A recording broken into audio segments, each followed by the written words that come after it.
Jamani, karibuni sana. Leo tutakuwa na darasa ambalo halitakuwa refu sana, lakini ni darasa ambalo ni very important to understand, kwa sababu hili ndio kiini kwa nyote ambao mnafanya hii biashara, ili uelewa na tafsiri ya biashara iweze kuwa na mantiki kwako. Ni muhimu sana kuelewa somo ambalo tunakwenda kujifunza leo. Hii inadili na understanding network marketing.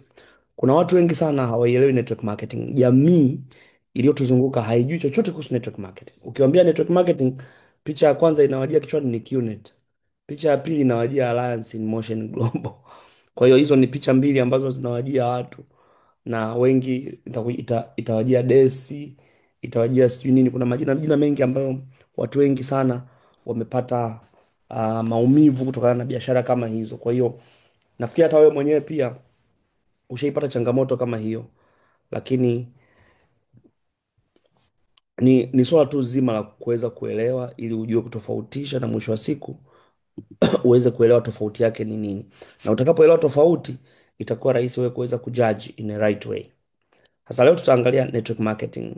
Network marketing kama picha tu inavyojionyesha hapo, ni tofauti na workplace, ni tofauti na kazi ambazo watu wengi wanazifanya. Network marketing, unaona picha inaonyesha kwamba kila mmoja anamsaidia kumpush mwingine aweze kwenda juu, lakini kwenye workplace huyu mwingine anampushi, lakini mwingine amemvuta mwingine ashuke chini, mwingine amemkata mtama mwingine aanguke, mwingine amemtia ngwala mwenzake adondoke, mwingine ameanguka mwenyewe. Yani vurugu mechi, yani maadamu mambo hayafanyi, hayaeleweki. Lakini uelewa sasa hiyo nini maana ya network marketing, au what is network marketing. Hii ni network marketing is the low cost and high technological industrial that invites you to build your own business and earn potential high income while you are working at home on your own schedule. Kwa Kiswahili, network marketing ni ni biashara unayoanzisha kwa mtaji mdogo sana, lakini ikiwa kwenye kampuni ambazo zina teknolojia kubwa sana, ambao wanakualika wewe uweze kutengeneza biashara yako kwa kujenga biashara na kupata kipato kikubwa, huku ukifanya kazi kutokea nyumbani na ukijipangia muda wa kuweza kufanya kazi. Hiyo ndo tafsiri sahihi ya network marketing. Sasa kuna tofauti network marketing na biashara zingine ambazo zinaitwa pyramid scheme. Pyramid scheme ni nini? Cha kwanza, kuna vitu ambavyo unatakiwa uvijue kwenye pyramid scheme ili uweze kuelewa kutofautisha pyramid scheme. Cha kwanza, pyramid scheme hazinaga bidhaa. Yaani hakuna bidhaa. Yaani wao wanakwambia njoo hapa, utawaweka, utajiunga kwa kiasi fulani cha pesa, utawaleta watu kadhaa na wenyewe watajiunga kwa kiasi kile cha pesa, alafu mwisho wa siku biashara itakuwa. Hawanaga bidhaa. So there is no tangible product. Ya pili, large startup cost. Kujiunga hapa unakuta laki 7, milioni, milioni 4, milioni 7, milioni 10, milioni 3, milioni, ndo viingilio vyao, kwa sababu unapoweka hela nyingi ndio wanazigawanya zile pesa ili mtu mwingine aweze kupata hizo pesa. Kwa hiyo tayari kunakuwa na changamoto hapo unapokuwa umekaa kwenye hii system ambayo inakuwa hapo. Kwa hiyo tayari hivyo ndivyo hizi biashara zinavyokuwa zina operate. Kiwango chake cha pesa kinatakiwa kiwe kikubwa.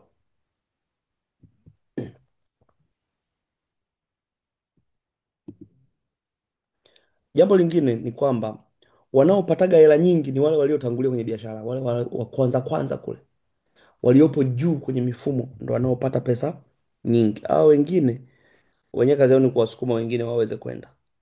Hizo ni pyramid scheme. Kwa hiyo ukikuta ina kitu kama hicho, ujue hiyo ni pyramid scheme, kwa sababu kwenye network marketing ni tofauti. Na kingine, they recruit customers, wana recruit. Kwa hiyo watu wanao recruit ndo wateja wao, na wanakomaa sana kurecruit hawa watu.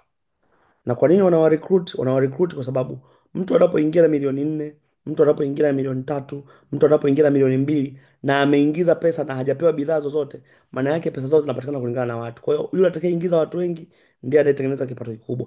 Kwa hiyo tayari bidhaa zao au wateja wao wenyewe wanaenda kurecruit wateja, kwa sababu hawana bidhaa ambazo wanauza.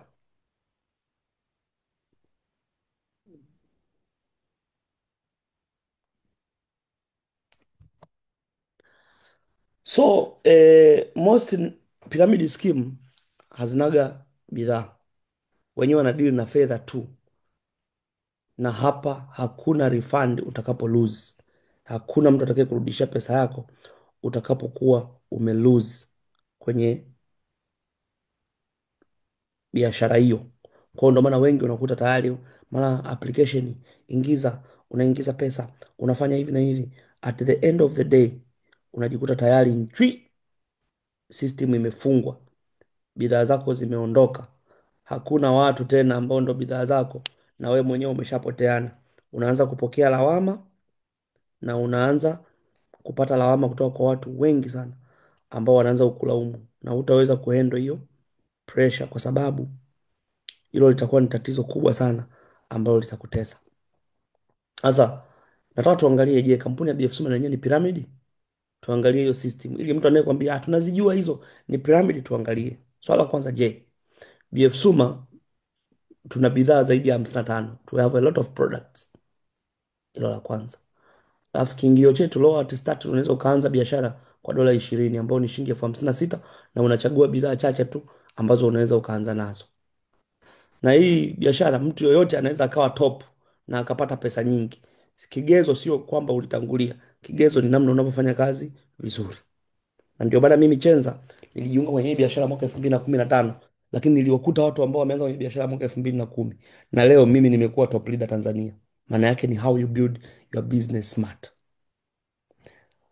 Leo Mwijage ambaye ni namba 2 Tanzania amejoin kwenye biashara Tanzania mwaka 2017, na leo anatengeneza hela nyingi, lakini amewakuta watu waliojoin na mimi zamani na wako pale pale. Kwa hiyo hiyo inaonyesha kwamba biashara hii sio lazima yule wa juu ndo atengeneze pesa, yoyote anaweza katengeneza pesa. We refer our contacts into the business. Kwa hiyo sisi tuna deal na kurefer watu na namba zao za simu kwenye biashara. Kwa hiyo watu wetu ambao tunakuwa na connect nao tunawaleta kwenye biashara, ili na wao waweze kufanya biashara na wao waweze kuifurahia biashara.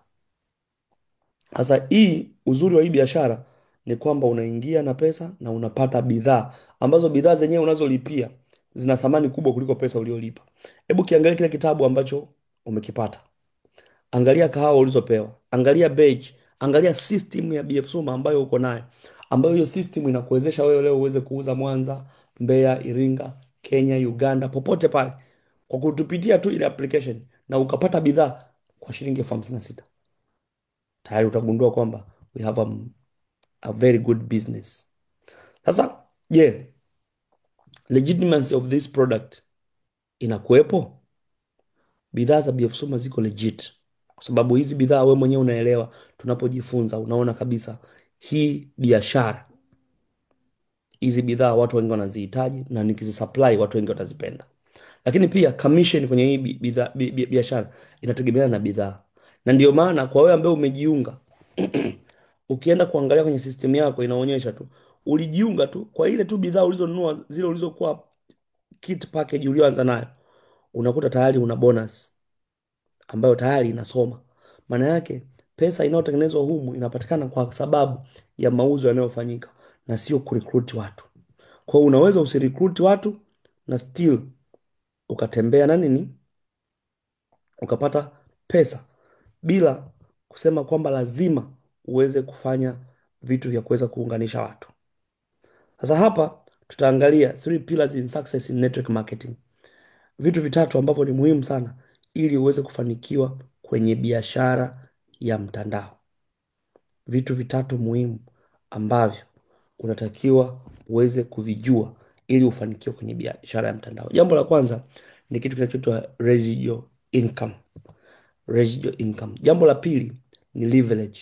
Hapa tunasema leverage in time and leverage in money. Jambo la tatu ni duplication. Ini au tunasema duplicability na geometric growth. Sasa tutaenda kuangalia residual income. Residual income hii inatokea pale ambapo kazi uliofanya itaendelea kukupatia pesa hata kama wewe hufanyi kazi tena ile. Yaani mimi Chenza leo bonus ninayopokea ni matokeo ya kazi ambayo niliifanya nyuma, lakini napokea mpaka leo. Sio kazi niliyoifanya sasa. Nina uwezo wa kukaa mwezi mzima nisifanye kazi na nikapata pesa kwa pesa ambayo nilipata kwa kazi ambayo nilifanya nyuma. Je, kwenye traditional business mtu anaweza akapata hiyo residual income? Kwa hiyo advantage ya kwanza, kwa nini nimejoin hii biashara, ni ili niweze kupata residual income. Ndio maana sina wasiwasi. Mara nyingi nakuwa niko busy na mambo yangu mengine, lakini biashara yangu bado still iko pale. Kipato changu hakiathiriki wala hakiwi affected kwa sababu ya residual income. Jambo lingine ni leverage. Tunapozungumzia leverage, network marketing ndo kila kitu cha msingi. Leverage inaangalia wewe ulipo, inakubeba na network kubwa ya watu ulionao. Yaani mimi Chenza leo kipato changu kinachokipata BF Suma kinategemea na watu 20,000 nilionao kwenye timu yangu. Maana yake kama ningekuwa peke yangu nisingeweza kutengeneza kiwango kikubwa cha pesa. Na wewe leo uliyepo hapa, kama ungekuwa na wewe huna watu, siku utakapokuwa na watu wengi kwenye biashara yako, ndio siku utakapoanza kuona kipato kikubwa kinaingia kwenye biashara yako.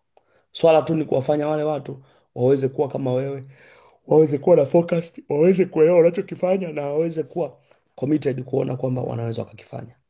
Lakini jambo lingine ni duplication. Hebu angalia hapa, chukulia mfano huu hapa. Siku ya kwanza ina contribute 0.01, siku ya pili 0.02, tatu 0.03. Kumbuka hii tunazungumzia duplication. 0.1632 ikija siku ya 10, 2, 5, 10, 20, hiyo ndo duplication, ina duplicate. Unaona, siku ya 14, siku ya 15, 16, 17, 18, 19, 20, ukifika siku 30 unakuta 5 point something. Hii ni duplication, namna ambavyo inaweza ikaduplicate. Yaani mimi Chenza nina uwezo wa kuleta watu watatu kwenye biashara. Kama nikawafundisha watu watatu na wenyewe kufanya kama vile nilivyoleta, watu watatu na wenyewe wataleta watatu. Na wale watatu na wenyewe wanaweza kuleta, kila mmoja kaleta watu watatu, wanakuwa 9. Kwa namba ina duplicate kadri kila mtu anavyofanya vizuri. Na mwisho wa siku unakuta unanufaika. So, power of duplication. Mwezi wa kwanza ukileta watu wawili ukawafundisha na wenyewe kufanya the same. Mwezi wa pili wakaleta wawili, mnakuwa 4. Mwezi wa tatu mnakuwa 8. Mwezi wa 4 mnakuwa 16. Mwezi wa tano mnakuwa 32. Mwezi wa sita mnakuwa 64. So ukienda namba inaongezeka kulingana na idadi ya watu ambao wapo wanapofanya activities. Hii ndio duplication. Swali ni hili. Wewe ambaye unafanya hii biashara, je, unatamani uache hii biashara au uendelee? If you want to quit, then you are stressed. If you want to keep going, then wewe unafikiria mafanikio. Kwa hiyo maamuzi yanakuwa ni ya kwako kuweza kwenda. Lakini kuna phase kwenye biashara ya mtandao. Kuna phase ya kwanza ambayo unakuwa excited, motivated na uko very positive. Unawaza kuhusu hela nyingi, hivi ukiingiza milioni 30 itakuwaje? Ukiingiza milioni 40 itakuwaje? Siku utakapoingiza milioni 50 kwa mwezi itakuwaje? Siku utakapoingiza milioni 80 itakuwaje? Hilo ni jambo la kwanza. Lakini over inflated incomes claims, utakuwa unapata pesa ngapi? Je, utaacha kazi yako na ukaanza kufanya lifestyle ambayo itakupatia maisha luxury? Hiyo ni phase 1 kwenye safari yako ya network marketing. Phase 2 ni wale watu ambao hawakupata mafunzo ya kutosha, hawakuhudhuria madarasa kujifunza, hawakuona umuhimu wa kujifunza, ila waliona umuhimu tu wa kuingia na kuanza kuuza bidhaa bila kuijua biashara. Wanaanza kulalamika makampuni, kampuni inazingua. Anaanza kuona tatizo ni kampuni, kumbe tatizo ni yeye mwenyewe. Anaanza kuona sababu kwa nini hapati mafanikio. So sababu ni nini ambayo inakusababisha upate mafanikio? Hapo mtu ataanza kuona hivi ni nini? Ni wewe au ni kitu kingine? Je, unaweza ukaendelea kujisumbua na hii biashara, kuendelea kuijenga, kuendelea kuambia watu ambao maybe wanakucheka, wanakuona bado hujielewi, wanakuona huna maana? Je, uendelee kufanya au uache? Hiyo ni phase 2 ambayo tunasema ni the journey. Sasa kuna maswali manne ambayo unatakiwa ujiulize wewe mwenyewe. Are you passionate to this business? Kweli hapo ulipo uko passionate na hii biashara? Unatamani hii biashara ikubadilishie maisha yako? You want to make more money toward this business? Hilo ni swali ambalo unatakiwa ujiulize. Unamfahamu mtu yoyote ambaye anatengeneza pesa kwenye hii biashara? Kama unamfahamu, basi hiyo itakuonyesha kwamba hata wewe mwenyewe ukifanya kazi vizuri utapata mafanikio. Je, unapata support unayohitaji kwa kiongozi wako au kwenye kampuni? Unapata support ya kutosha? Hilo ni swali ambalo unatakiwa ujiulize. Je, umeipatia biashara yako hii kitu muhimu? Commitment yako umeipatia vizuri ili uweze kufika kule unapotaka? So ya tatu, ambayo ni phase ya tatu, ukifanya vizuri hizo phase zingine mbili utapata financial freedom, au utaondoka kwenda kwenye kampuni nyingine. Haya ni mambo ambayo unatakiwa uyachague, wewe unataka nini. Kama umeajibu maswali yote yes, basi tambua kwamba tofauti yako kati ya watu wanaopata matokeo na wasiopata matokeo kwenye hii industry ya network marketing itakuwepo. Kuna watu ambao wanatengeneza matokeo makubwa na kuna watu ambao hawafanyi chochote kwenye biashara ya mtandao, wanazunguka tu, tunaita mediocres. Hii biashara sio ya chance. Haufanikiwi kwenye hii biashara kwa sababu una bahati. Unafanikiwa kwenye hii biashara ya mtandao kwa sababu umekubali kujenga na kuweza kupata matokeo ya kile unachokihitaji. Kwa hiyo uelewa wa biashara ya mtandao unatakiwa uielewe na ujue kwamba ni jukumu lako kuifanya ifanye kazi ili upate kipato, kwa sababu aliyeanzisha hii kampuni yeye alitengeneza system wewe uweze kutengeneza kipato, na kipato utakachokitengeneza tayari kitakuwa ni cha kwako na wewe utapata pesa. Kama kuna mtu ana swali kwenye somo letu la leo, lilikuwa ni short and clear.